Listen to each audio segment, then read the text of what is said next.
अस्सलाम वालेकुम नाजरीन, मैं अब्दुल जब्बार सुमरो हाज़िर हूँ आपके program behind the news with Abdul Jabbar Soomro के साथ।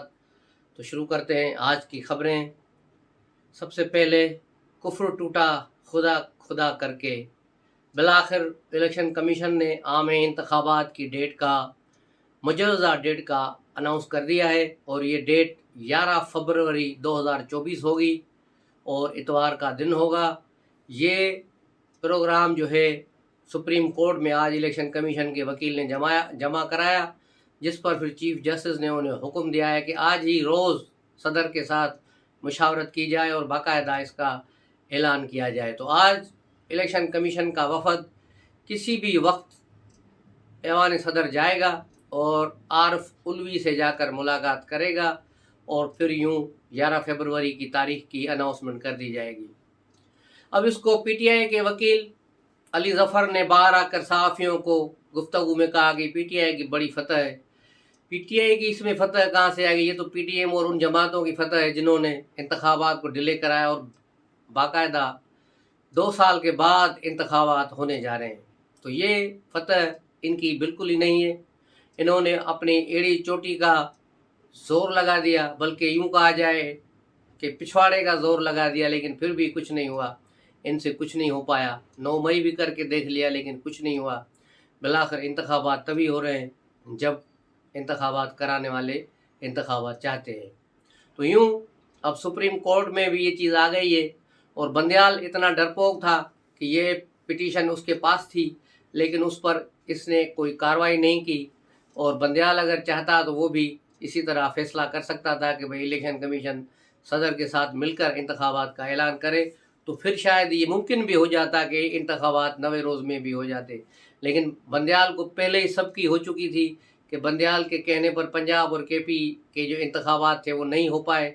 बंदयाल ने पूरा जोर लगाया, स्टेट बैंक को भी बुलाया कि पैसे दो, ये करो, लेकिन कुछ भी नहीं हुआ। और बंदयाल ने जो गलतियाँ की, जो गलत हरकतें की, उससे सुप्रीम कोर्ट का मारोल भी गिरा। लेकिन अब सूरत हाल बिल्कुल यकसर तब्दील है और सुप्रीम कोर्ट ने जो डंडा उठाया हुआ है, तो उसके बाद इंतखाबात यकीनी हो गए हैं और ये अब 11 फरवरी को होंगे। जो पहले इसको कहा गया था कि शायद ये 28 जनवरी को हो, लेकिन अब ये जो है 11 फरवरी को होंगे। तो इंतखाबी अमल शुरू हो रहा है। इसलिए मुस्लिम लीग नून का भी एक इजलास 4 नवंबर को तलब किया गया है। पूरी का जो इसकी जनरल काउंसिल बॉडी होती है उसका इजलास तलब किया गया है। उसके बाद देखा जाएगा कि सूरत हाल क्या होती है। इसके अलावा हम बात करेंगे आज आसिफ अली जरदारी के उस बयान की जो कल उन्होंने नवाब शाह में दिया था और कहा था कि मैं नवाज शरीफ को चौथी बार वज़ीर आज़म बनने नहीं दूंगा। मैं देखता हूँ नवाज शरीफ चौथी बार वज़ीर आज़म कैसे बनते हैं। तो बिल्कुल ये एक नंबरों का गेम है और आसिफ अली जरदारी बिल्कुल इसमें माहिर हैं। अगर किसी तीसरी कुव्वत ने मुदाखलत न की और किसी एक को फरीक को जितवाने की कोशिश न की, तो यकीनन आसिफ जरदारी ये गेम जीत जाएंगे और फिर नवाज शरीफ वज़ीर आज़म नहीं बन पाएंगे। लेकिन एक बात तय है कि जो एक मैप बनाया गया है, उस मैप के तहत नवाज शरीफ अगले वज़ीर आज़म में चौथे वज़ीर आज़म बनेंगे और आसिफ अली जरदारी उसकी कोalition गवर्नमेंट में हो सकता है अगले सदर हो। और यहाँ तक भी सोचा जा रहा है कि वज़ीर ख़ारजा के लिए बिलावल भुट्टो, क्योंकि पिछले 16 माह में उसकी कारकर्दगी बहुत बहुत बेहतर रही है एज अ फॉरेन मिनिस्टर, तो उसे फॉरेन मिनिस्ट्री कंटिन्यू कराई जाए नवाज शरीफ के दौर में। और अब ये देखना होगा कि आसिफ जरदारी और बिलावल भुट्टो इस चीज़ पर एग्री होते हैं या नहीं होते। लेकिन अगर नहीं होंगे तो उनका ही नुकसान है। लेकिन फ़िलहाल सूरत हाल यही है कि अगर नंबर गेम पर देखा जाए तो मुस्लिम लीग नून 80 से 90 सीटें से ज़्यादा नहीं ले पाएगी और उसकी बड़ी वजह पंजाब में उसके मुकाबले में पीटीआई है और मुस्लिम लीग नून की और कहीं सीट नज़र नहीं आ रही। उसे एक आध सीट पंजाब में सिंध में दिलाई जाएगी कराची से, और हो सकता है 1-2 सीटें अंदरून सिंध से भी जो है दिलाई जाए। लियाकत जतोई हो गया, मुर्तज़ा जतोई हो गया, ऐसे दूसरे जो बेरोज़गार सियासतदान हैं सिंध में, इनको शायद दोबारा आगे किया जाए मुस्लिम लीग नून के प्लेटफार्म के लिए, क्योंकि इससे पहले भी مسلم لیگ نون کے لیے فرائض دے چکے ہیں۔ تو یہ ساری صورتحال ہے۔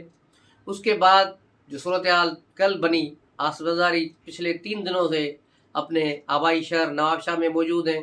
نواب شاہ میں مختلف جو ہے وفود مل رہے ہیں، مختلف برادریوں کے لوگ ان سے ملاقاتیں کر رہے ہیں، اور یہ ملاقاتوں کا سلسلہ کافی دنوں سے چل رہا ہے، اور اس میں بہت سی جو حلقے ناراض ہیں ان کو بھی منایا جا رہا ہے، جو زرداری صاحب سے قبیلے ناخوش تھے ان کو بھی منایا جا رہا ہے، اور ایسے افراد کو بھی پارٹی میں لایا جا رہا ہے جو گزشتہ انتخابات میں پیپلز پارٹی کے ساتھ نہیں تھے۔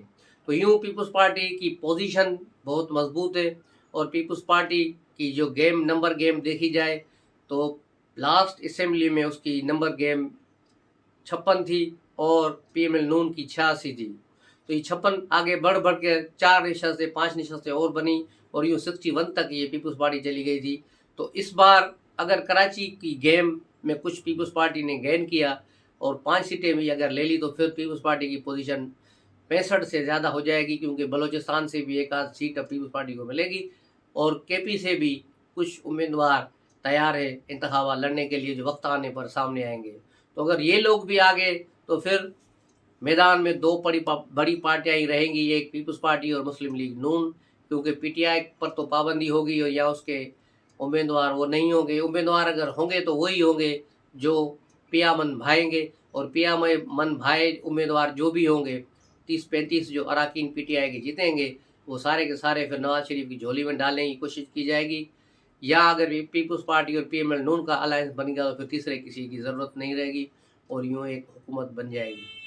لیکن نواز شریف صاحب بزد ہے کہ انہیں کم سے کم سادہ اکثریت ضرور ملنی چاہیے، اس کے بغیر وہ حکومت نہیں کر پائیں گے، اور پاکستان کی استحکام کے لیے بھی ضروری ہے کہ ایسی گورنمنٹ آئے جس سے کسی قسم کا کوئی خطرہ نہ ہو۔ تو اب دیکھنا یہ ہے کہ آگے جا کے نواز شریف کے لیے راستے اور کتنے ہموار ہوتے ہیں، ان کے مقدمے اور ساری چیزیں اپنی جگہ پر تو چل رہی ہیں، لیکن ابھی بہت سی چیزیں پیچھے رہتی ہیں۔ دوسرے یوتھی ولاگر نے اپنے ولاگ میں دعویٰ کیا ہے کہ ارشد شریف کو قتل کرانے میں جنرل فیض حمید کا ہاتھ ہے، کیونکہ انہیں پشاور میں اس وقت لے جایا گیا جب کور کمانڈر تھے، وہ جنرل فیض کور کمانڈر تھے پشاور کے، اور پھر اسی سے اس کے اسٹاف آفیسر نے ہی اسے یہاں سے جہاز میں بٹھایا پشاور سے، اور پھر دبئی میں بھی اسے ریسیو اس کے اسٹاف آفیسر نے کیا، اور پھر وہاں سے وہ کچھ دن وہاں رہنے کے بعد اسے کینیا شفٹ کیا گیا ARY کے مالک کے فارم پر۔ تو یہ کہانی اپنی جگہ اچھی ہے۔ اس سے پہلے یہی کہانی نواز شریف کے گلے میں فٹ کرنے کی کوشش کی گئی تھی، لیکن اب یوتھی اس کو جنرل فیض حمید کے گلے میں فٹ کرنا چاہ رہے ہیں، اور عمران خان اور مراد سعید کو بچانا چاہ رہے ہیں، لیکن یہ نہیں اس کو بچا پائیں گے۔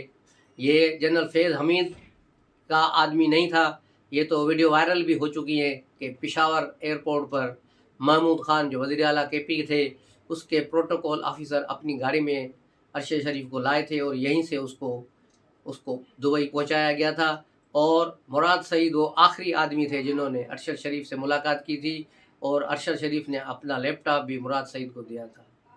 یوں یہ اپنی جان خلاصی کرنے کے لیے یوتھیوں نے ایک نیا چینل شروع کر دیا ہے کہ اب اس کا الزام جنرل فیض پر لگایا جائے۔ جنرل فیض بدنام زمانہ کریکٹر ضرور ہے، لیکن ارشد شریف کے کیس میں اسی طرح انوالو نہیں جس طرح بیان کیا جا رہا ہے، لیکن اس کی پرچھائیاں اس کیس پر بھی ضرور ہیں، لیکن اس کا مین کریکٹر مراد سعید اور عمران خان ہی ہے۔ لیکن اب یہ جو یوتھی بلاگر ہے اس کو گھما پھرا کر اب اس کہانی کو جنرل فیض کی طرف لے جانا چاہتے ہیں۔ تو یہ صورتحال ہے۔ اس کے علاوہ تو یہ ہیں آج کی خبریں، اور اسی پر آج کا بلاگ ختم کرتے ہیں۔ جانے سے پہلے چینل کو سبسکرائب کریں اور گھنٹی کے بٹن کو دبا کر اس کو آئیکن دبا دیں تاکہ آپ کو بر وقت ہمارا جو ہے نوٹیفیکیشن ملے۔ تو ملتے ہیں اگلے بلاگ میں، تب تک کے لیے اجازت دیجیے۔ السلام علیکم۔